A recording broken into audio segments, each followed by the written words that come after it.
एक आदमी काम से देरी से थका हुआ घर पर आया था। वह थोड़ा गुस्से में था जहां घर के दरवाजे पर उनका बेटा उनकी राह देख रहा था। बेटा, पिताजी, क्या मैं आपसे एक सवाल कर सकता हूँ? पिताजी, हाँ बिल्कुल, पूछो, क्या पूछना है? उस आदमी ने जवाब दिया। बेटा, पिताजी, एक घंटे में आप कितने कमाते हो? पिताजी, बेटा, ये तुम्हारा व्यापार नहीं है, तो तुम ऐसे बातें क्यों पूछ रहे हो? उस आदमी ने गुस्से में कहा। बेटा, मैं ये सब जानना चाहता हूँ, कृपया मुझे बताइए कि आप एक घंटे में कितना कमाते हैं। पिताजी, अगर तुम्हें जानना ही है तो सुनो, मैं एक घंटे में 100 रुपए कमाता हूँ। बेटा, अच्छा, उस छोटे बच्चे से अपना सर नीचे करते हुए जवाब दिया।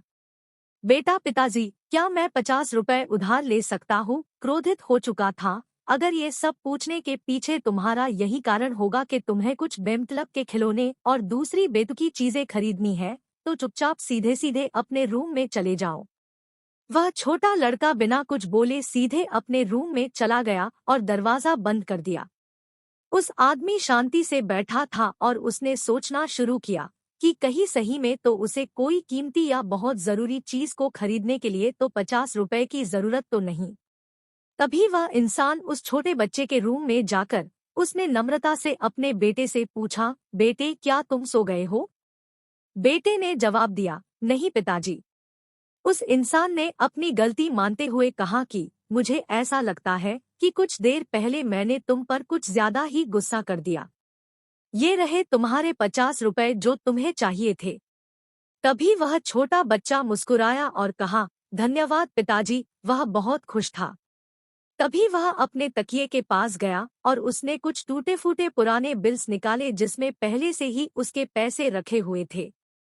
बच्चे के पिता ने देखा कि उसके पास पहले से पैसे थे, इसीलिए उन्होंने फिर से गुस्सा किया। बच्चे ने धीरे धीरे अपने पैसे गिनना शुरू किया और अपने पिता की ओर देखने लगा। तभी पिता ने गुस्से में पूछा कि जब तुम्हारे पास पहले से ही कुछ पैसे हैं, तो तुम्हें और पैसे क्यों चाहिए? इस पर बेटे ने जवाब दिया कि तब मेरे पास पर्याप्त पैसे नहीं थे, लेकिन अब मेरे पास पर्याप्त पैसे हैं। बेटे ने बड़े प्यार से कहा कि पिताजी, अभी मेरे पास 100 रुपए है। क्या मैं आपके समय में से 1 घंटा खरीद सकता हूँ? कृपया कल 1 घंटा जल्दी घर आना।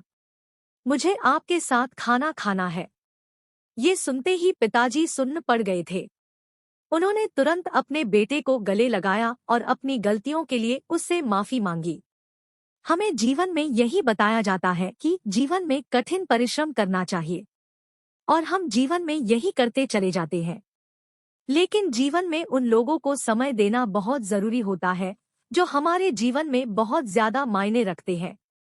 कभी कभी काम करते समय हम उन लोगों को भूल जाते हैं। हमें उन लोगों को थोड़ा तो भी समय देते रहना चाहिए जो लोग हमारे दिल के करीब है। आपका अपने करीबियों को दिया हुआ एक पल आपको भविष्य में निश्चित ही सहायक साबित हो सकता है।